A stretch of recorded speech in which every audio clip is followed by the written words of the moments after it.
রাজধানীতে 2 বাসের চাপায় হাত হারানোর পর হাসপাতালে মারা যাওয়া রাজীবের পরিবারকে ক্ষতিপূরণ দেওয়ার বিষয়ে জারি করা রুলের চূড়ান্ত শুনানি হবার কথা রয়েছে আজ। বিচারপতি JBM হাসান ও বিচারপতি মোহাম্মদ খায়রুল আলমের বেঞ্চে এই শুনানি হবে। গেল বছরের 3 এপ্রিল রাজধানীর কারওয়ান বাজারের সার্ক ফোয়ারার কাছে BRTC ও স্বজন পরিবহনের 2 বাসের রেষারেষিতে হাত হারান রাজীব। পরদিন তার চিকিৎসা ও ক্ষতিপূরণের নির্দেশনা চেয়ে হাইকোর্টে রিট করেন ব্যারিস্টার রুহুল কুদ্দুস কাজল। রুলে রাজীবের পরিবারকে 1 কোটি টাকা ক্ষতিপূরণ দাবি করা হয়।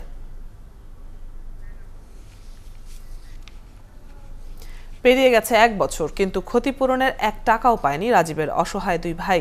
বিচার শুরু তো দূরের কথা, এখনো মেলেনি পুলিশের চার্জশিট। গত 17 এপ্রিল কারওয়ান বাজার এলাকায় 2 বাসের বেপরোয়া রেষারেষিতে মারা যাওয়া রাজীবের পরিবারকে 1 কোটি টাকা ক্ষতিপূরণ দেওয়ার আদেশ দিয়েছিল আদালত। তার মৃত্যুতে দায়ের করা সেই রিটের চূড়ান্ত শুনানি হবার কথা আজ। ডলার মেহেদীর প্রতিবেদন। 1 বছর ধরে আদালত চত্বরে যাওয়া আসা করছেন রাজীবের ছোট 2 ভাই মেহেদী ও আব্দুল্লাহ। গেল বছরের 3 এপ্রিল BRTC ও স্বজন পরিবহনের 2 বাসের বেপরোয়া রেষারেষিতে বিচ্ছিন্ন হয় রাজীবের হাত। 14 দিন মৃত্যুর সাথে পাঞ্জা লড়ে 17 এপ্রিল মারা যায় রাজীব। 1 বছর পেরিয়ে গেলেও কোনো ক্ষতিপূরণ পায়নি রাজীবের পরিবার। শাস্তি হয়নি 2 বাস চালকের, এমনকি চার্জশিটও হয়নি মামলার। যারা আমার ভাইকে এইভাবে, আমার ভাইয়ের জীবনটা এইভাবে কেড়ে নিয়েছে, এদের বিচার আমি চাই দৃষ্টান্তমূলক একটা বিচার।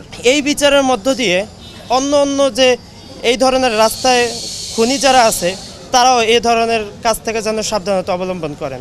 একমাত্র অভিভাবক বড় ভাইয়ের মৃত্যুর পর তাদের জীবনে রীতিমতো অন্ধকার নেমে এসেছে। ছোট 2 ভাইয়ের এখন থাকার জায়গাটাও নেই।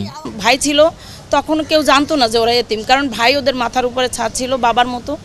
এখন যেহেতু রাজীব নাই, ওরা এখন মূলত এখন এতিম হয়েছে। উচ্চ আদালতে দায়ের করা রিটের সবশেষ শুনানিতে রাজীবকে কেন 1 কোটি টাকা ক্ষতিপূরণ দেয়া হবে না তা জানতে চেয়ে রুল জারি করেছিল আদালত, যার পূর্ণাঙ্গ শুনানি হবার কথা বুধবার।